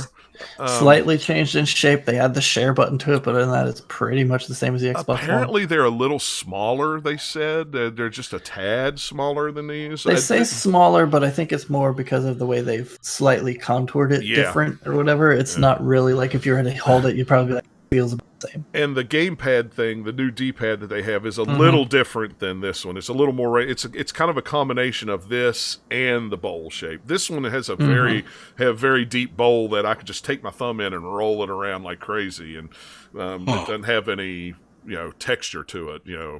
But that one looks like it has a lot more texture. But that backwards compatibility of accessories really fascinates me, because somebody that did go out and say, I want this $180 controller, I'm going to pay that money for it. Now they can say, well, it's going to work on the next gen console, so I don't need and I don't have to put batteries in this stupid thing. Yes, please. Which you Lord still help me. I mean, I've got play and charge on mine, so sure. Yeah, and see, but that's a cool thing. You get a new one. That play and charge kit will work in that new Xbox controller, and to me, that's I really like that. Now, whether that's Microsoft going, we need to change the system, or this is Microsoft going, we need to really make people happy. This is what they want, I mean, it's also part of like why change it if it's not broken, because that is one of the best controllers. Like people really, really like it. There's other people who like the PlayStation controllers too. So that's why, like, as we go on, there's less and less for them to tweak, because everybody really like how they are. Right. Now, Dennis, you had something you wanted to say. I'm Yeah, sorry, I kept cutting you off. No, it's fine. I was just going to build upon what you were saying. Essentially, is I think ultimately, and my biggest draw right now, and why I would, just from a pure hardware perspective, go for the Series X instead, is because my biggest thing, because I've heard Phil Spencer's been talking about this the last couple of years, and you've seen them attempt this lately with backwards compatibility as well, and it seems like they're going full force now with the Series X essentially being Xbox as a brand here finally in one place, and that is he always looks to Steam, as in, like, it doesn't matter whether you have a Windows 7, 8, 10, how old your computer is, how new your computer is. Exactly. Your games will always come with you. And the Series X to me right now just looks like here is the Xbox One and so much more. Yeah. Is effectively what a Series X is. So we're building upon that, and we're going to make it bigger, better, and greater than ever before. Versus PlayStation, where, like, the moment they said, I know they tried to come out and fix it, but it's just like, hey, we're looking at our 100 top games. I'm like, dude, that digital store, with how much people are buying digitally now, myself included, if that doesn't carry over, we're done here. Because that's physical media is fine and well, but again, as we move more and more towards the digital spectrum, it's just like, if your store needs to carry over. Like, where is the PSN? That was my biggest thing with PS3 and PS4. Easy to navigate, easy to search, all those things. Well, it's not just that. It's just the pure simple fact is, if I buy it digitally, that was one of the things that griped me when they brought out PlayStation. Well, when they first brought out PlayStation Now with PlayStation 3 games, they wanted me to buy those games again. I already own them digitally. you know, I don't want to buy them again just to play them on the PlayStation 4. Look at my account, say, yep, he owns the right He's to got the play that game, the licenses licenses. and- Let him play it on PlayStation 4 and be done with it. But no, you got to Yep. charge me another Even- $50 for it. Even something like I'd even be okay with an upgrade free, with an upgrade fee if it was just like, hey, here's $5-10, and then you get the newest version, definitive, whatever, Right. whatever. Yeah, you want. basically a licensing fee to cover whatever Exactly. weird legal jumbo they have on Yeah. there. And that's what I Right. like about what CD Projekt Red come out and said. If you buy Cyberpunk on Xbox One right now, and you get an Xbox One X, you just pop that disc in, and you will get the Xbox One Bam. Series X Done version. and done. No problem, There we no go. money. Just downloads the assets. You're ready to go. And that's the way it It's should great be. too. And I think that arose from E3 of 2019. I was watching an interview, actually. I think it was Giant Bomb. They did an interview with Phil Spencer, and one of the questions was a question that I had, actually, which it wasn't my question, but one that I was thinking of, where it's effectively like, if, with you guys trying to make a uniform, universal Windows platform, hence the WUP, but if I buy this game on an Xbox One, if there's a Series X equivalent, will that carry over? And Phil Spencer had to think about it. He's like, okay, I see what you mean. And he couldn't answer it right away.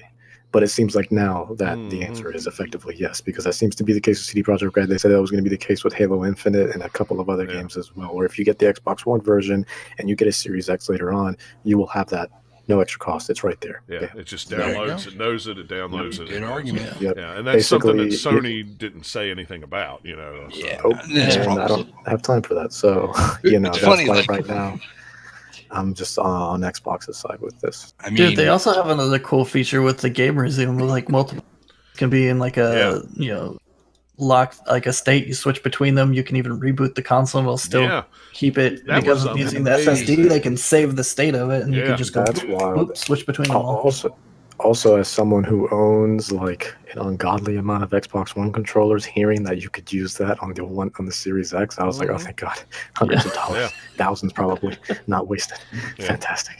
Yeah, because And, you think about a lot of the money you spend on a new console, extra controllers and things. If you don't have to do that, that saves you a lot of money. And also, it makes the upgrade process much easier, because now with PS5 being like, we might do this, we might do that. I'm like, oh, well, I might as well keep my PS4 in the time being, versus the Series X, where it's just like, you may as well. It's the same thing, just better. Just go ahead and trade it in, and you'll have the newest and best hardware at the moment. So it makes that process so much more seamless and worry-free. Well, It's a lot more of the PC side of things, where hey, you just built a new PC or threw in a new graphics card into your system, and now you can go into your Steam library and that you've owned for 5 years, put it in, see how it looks new on the new hardware. Right. Now you can put it on Ultra. Congrats. Yeah. I'm really liking what Microsoft is saying anyway. I was the only reason I ever wanted to upgrade to a PlayStation 4 Pro was because of VR. One, I got an extra USB port in the back, and two, the VR games would run better on a Pro than they do on a regular one. But it wasn't enough for me to justify it with a system looming on the horizon coming out. And then when they said, "Well, we're only doing the top 100 games," I'm like, "Great! There'll be no VR games in that because there is no VR games are sold in the top 100." And now they've kind of backpedaled on that and said, "Well, it's really going to be most of the 4,000 game library. We're just we were just concentrating on the even top so, 100." most here's a hypothetical most, question. Yeah. What if PlayStation 5 is 500 and Xbox is 600, and we have that, or vice versa? Do you think that's going to affect people who own both picking one, sort of thing like that? Is that $100 price really going to make a difference? The big part when it comes down to that, ultimately, I think is just going to be, because I think it's okay to have, to a degree, it's okay to have that $100 price gap, but it's going to come down to messaging and marketing. There we go. Because then you have to make up for that $100. It's also going to come down to what games they have at launch. Yeah. And then soon after, the first year, basically, that these consoles are out, what they have on them to start with and what they have coming out soon after is going to influence it a lot, because people have their games that they like, or that new hot game that comes out, I got to get this for it. Right. Yeah, because we just don't know that now. I'm also someone who plays a lot of niche Japanese games too. Yeah, So most probably won't cover what I have. So, and you're gonna get a lot if you of want them those aren't going to come to those, Xbox. There we go. If you want those niche Japanese games, you're gonna get Switch, PlayStation, PC, then Xbox. Yeah. Well, it's no fault. It's just with the Xbox, it's just different demographic gamer. There we go. Phil Spencer's been doing his best to get. I mean, now Yakuza's coming over to, Yakuza's Xbox. on there. Phantasy Star Online too. Finally getting localized. Is on there. That's something I never would have thought I would see it on an Xbox. I wouldn't be surprised if something like Code Vein wasn't initially going to come to Xbox, or a lot of Bandai Namco games basically, or Koei Tecmo games, I'm expecting at some point. I think one of the games that a series that I love that hasn't come to Xbox yet that I can actually see probably in the future at some point, maybe not anytime soon, but later in the future would probably be the Atelier games. I feel like those would probably at some point. But it's getting better, and Phil Spencer's been saying how many trips he's been taking to Japan as of late because he's trying to build a better relationship with all the devs and publishers there too. Game Pass is going to play a big part into that too. A lot of that stuff will come to Game Pass probably. And to me, that's one of the most appealing things about the Xbox brand. And I always think about how, go where your friends play. It doesn't matter what system you buy. If you got friends on Xbox and that's where you play, go there. You got friends on Switch, go there. So it's all about, for me, most of my friends, some of my friends are on Switch, but most of my friends are on PS4. So I'll just probably continue down that road. Well, and that's. But it can switch between generations too, because I had that way where there's a bunch of friends on 360, and then they're split between PS4, Xbox One, and PC because some of them all went different directions for where they primarily game. So it's kind of interesting how that works. Yeah, I've always been of the mindset of if I'm going to spend so much money, I'm going to get what I want. Right. So I always just tell my friends, if you want to play, I'm sorry. Sorry, we can't be friends anymore. Get out. The biggest unknown that I'm curious about right now is Oh, hang on! You cut out there. Your biggest unknown, what?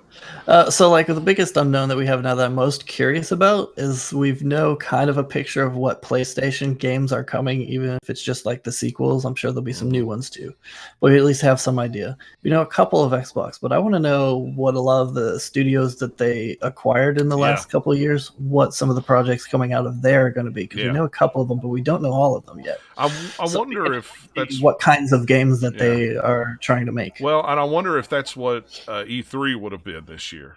Would have been, still could be. They can still do the same exact thing because the press conferences aren't actually right. Well, that's without an audience. Right. Well, no, that's what I meant. I wonder if this was the way it was always going to be. They were going to do the hardware side of it now, and then when E3 come around, they'd have all that hardware stuff out of the way, so they could just concentrate so they could show on the sexy game trailers. So those game trailers and stuff. So that's kind of what I figured, and it'll be real interesting to see when and how Microsoft. I'm sure they'll do it. A lot of devs are doing stuff the week of E3 anyway. They're just doing it streaming, so I'm sure Microsoft will still have their press conference-y thing, Treehouse, the Xbox Treehouse.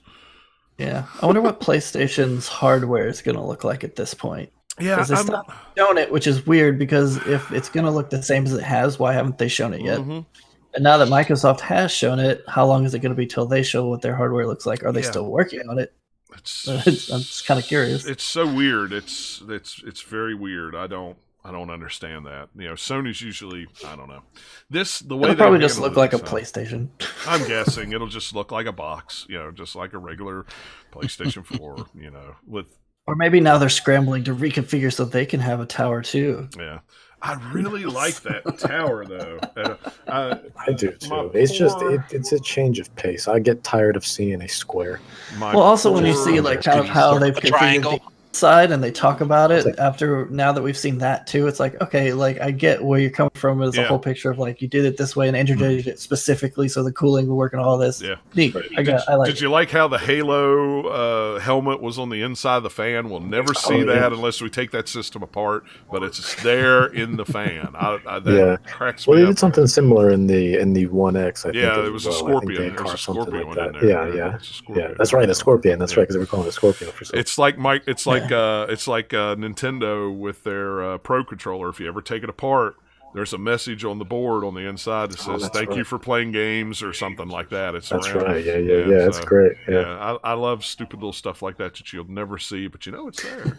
Also, the top of the Xbox One X, everyone thought that was an LED for a while, but it's not. It's just a little green indentation or whatever. I'm glad it's not, because then it'd just be like this green glow shooting out the. I got the RetroTink 2X Pro the other day, and they changed the lights on it. When I turn out these lights, all you'll see is a green glow in that corner over there, because that LED is so bright on that. Like if I would turn off the lights right now, you'd probably see just a green shining on the corner of that far corner of the TV and go, "What is that?" It lights up the whole friggin' room. It's like I already have. I already put LEDs behind my TV anyway, so I don't need it anymore. That stuff's already bright enough. Never did anything like that, but I don't know. It's going to be real interesting. I'm very, and that's the thing. I've warned my friends who are.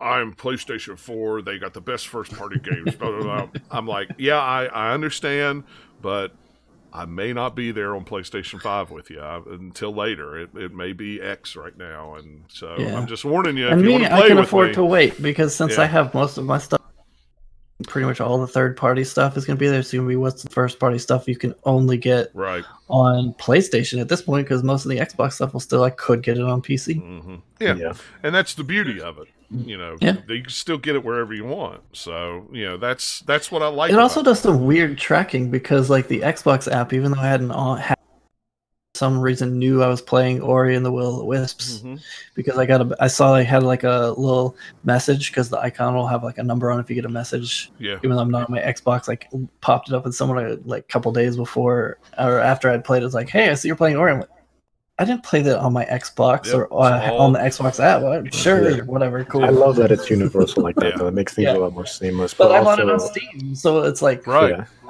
you can connect it to your Xbox account by logging into it in the game, and I did that, and that's probably what connected it. It's interesting. Well, and when I'm on my Xbox playing a game, I could see that you're on PC playing something. If you're playing a Microsoft, if it's a Microsoft game, if a Microsoft game, well, even if it's not a Microsoft game, if it's a Microsoft game, playing Warcraft, it'll pop up and it'll say, Nathaniel was playing Warcraft, World of Warcraft. On my Xbox, but I wasn't. But no. But I mean, I'm just using it as an example. Yeah. What are you saying, Xbox? This is weird. That's not me. That's weird. I don't play Warcraft. Shut up, Xbox. You're tattling on me. I don't play Warcraft. This is bull crap. It's a lie. It's a bullface lie. I've literally never played World of Warcraft. Yeah. Well, don't start. It's crack. Anyway. I have plenty of other crack. Yeah, if you think Animal Crossing is crack, don't start Warcraft. I know enough about Warcraft to be like, no, I'm not starting. Yeah, I quit for a reason. It was just like, no, I got to stop. I like it too much. It's I think, but just to get, for me at the end of the day, purely from a day one. I mean, I probably won't get them day one. Well, maybe the Xbox, but from a purely day one perspective. I think the Series X makes the most sense to me, because I can just upgrade with worry-free. And for them, it's basically saying, look, if you don't upgrade and you buy Series X while you still have your One X, you're going to have two of the same thing, basically. So just go ahead and just upgrade versus, the PS5, where it's just I still have my PS3 hooked up, because it's still stuff on there that I can't do on PS4. You know what I mean? It's God, it selling seems it like as it's the going to be Xbox platform is definitely an attractive thing that they're doing, where it's hey, we have new hardware and it's cool, but we still have Xbox is the thing that is where you have your stuff. It's not tied to this one specific thing, and that's really nice to see them start to do that. It's amazing. It makes things seamless. It's one account, one universal platform, and you're good to go. I've had like my Steam account since like 2004 or 5 or whatever the heck it's been. So yeah, nice to have it on the console side eventually. It's taken them a long time to get there, but Yeah. More than ever, I guess. But it's but that's what's most appealing because for me, and again, I'm very picky with my games as well. Like I don't mind if I play a quote unquote inferior version of a game if it's multi-platform. Like if there's a new PlayStation exclusive, then I'm like, oh man, that game looks amazing, but it's also on the PS4 in addition to being on the PS5, and I still have a PS5. I don't mind getting it on the PS4, and that's never been an issue for me. Getting the latest and greatest. So, when I got my PS4 Pro, that was 3 years ago now. Yeah, 3 years ago now. And the only reason why I did is because I was still waiting for that system seller for me. And that wasn't until back to back to back. There was Gravity Rush 2, Horizon Zero Dawn, and Persona 5. And I was like, there you go. There you go. That's exactly what I needed. I played 2 of those 3. Horizon Zero Dawn was basically my time for it. I got it early enough that I played Uncharted 4 before Horizon came out. Yeah. Yeah, what was bad for me was Horizon. I haven't played it yet because I was playing Zelda at the same time, and I couldn't I'm bring playing myself Horizon to play again once it comes to PC this summer. I will be playing that game. I'm going to pick it up. It's on my list to play, especially if I'm off work for 2 weeks. It's going to be off work. But yeah, I mean, I'm as of right now, unless something tremendous happens and PlayStation says you'll be able to do this, and this game's coming out at launch, I'll probably go with Xbox at launch, just because I don't have a Pro or a X. I don't have my S does 4K, but it just up renders to 4K. It doesn't have all those 4K assets and I'm kind of enjoying playing my Xbox here lately. So I just there's a seamlessness that I love that I can play. Because I'm on my computer a lot, but like when I'm in bed, that's when I like to switch over to either my Switch or a console, because then I can just be on the TV.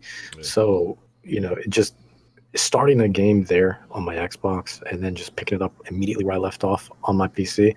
So long as I own it through Xbox or through Game Pass, whatever the case may be, and just doing that seamlessly is like amazing to me. Yeah. Like I was doing that with Wolfenstein, actually. Wolfenstein Young, like I started it on the console, and then I just played the rest of it, because it was late at night, and I was like, I'd already turned my computer off. Let me just jump on the console for a little bit, play the first couple hours, and then I just played the rest of it on PC and picked up right where I left off. It just took 2 seconds for it to connect the cloud, save data, and then we were good to go. So, and that's what I like about Project X Cloud. I've been using it on my phone, and it's been nice to go upstairs and I just want to get a couple more minutes of this in and open up Project X By a couple Cloud more on my minutes, phone. he means an hour. Yeah, and just play it, and it works good. I've got it connected to my 5G on my router, so it's a seamless speed. Yeah, it'd be cool to check out. Like if I had like a decent Android tablet that could run Purdue for that, it'd be cool to play that with a controller and take that upstairs and check out some of the stuff for streaming. That's always what I think about.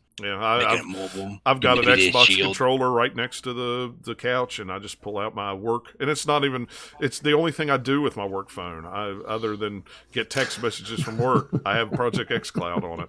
And it's my work phone. I just plug it into the controller and play, because I use my personal phone for work and just forward all the calls to it. So there you go. I found something to do with the work phone. Play games on it. Shh, we won't tell anyone. They don't care. You say that now. It's one of them listens to the show. Yeah, John, they don't care. What were you doing? I'm using their laptop right now to do show notes. So yeah, it's sitting right here in front of me. So yeah, I don't think they care too much about it. What are you doing being efficient? Yeah, what am I doing being efficient? Yeah. But yeah, all right. Well, I think that's it, because I think all the rest of us are probably jonesing to get back into Animal Crossing before we go to bed. Gotta catch them fish and catch them bugs. Yeah, I'm gonna go play Metro Exodus maybe, and then yell a lot. I just figured you were going to go buy Animal Crossing and download it right now. That's what you should be. That's what you should do. You will be guilted before the end of the month. You will be guilted into buying Animal Crossing. If I have to go to the UPS box and fish my game out, I will. Hey, guess what? Look what you got in the mail. Yeah. Hold on. Actually, Now I have to who play knows? Yeah, I mean, it might be one of those So things. in just the future. Let me pay tell you. Nintendo to have the ghost of Tom Nook follow you around all the time.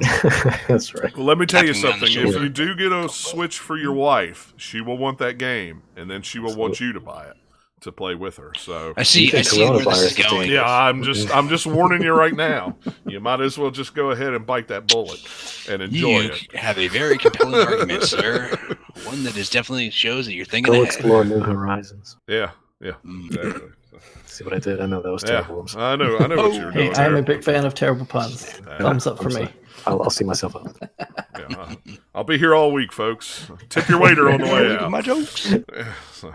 All right, guys. Well, I think we're going to call that a show. Thank you very much for listening. I know the stream was a little choppy at first, so people were dropping in and out, but that's fine. I don't know what the deal was. Well, actually, I do know what the deal was. I accidentally left my Chrome open, so it's a memory hog. So once I closed Chrome, it was perfect. That's why I don't use the laptop. That's why I use the laptop for the show notes, is because I don't even want to run Chrome on the computer while it's streaming. So There we go. but yeah. So all right. Well, let's see. This is the 22nd, so we should be back here in 2 weeks. I don't see why we wouldn't be. I can't guarantee it'll be a Sunday, but we'll be back in 2 weeks anyway. So Early April. Yep, early April. So, like I say, follow us on Twitter at GL_podcast, and I try to tweet out, a couple hours ahead of time when we're going to be playing. So, all right, guys. Well, thanks again for listening, and we will catch you all next time. Have a good one. See you later. Bye. Animal Crossing rules.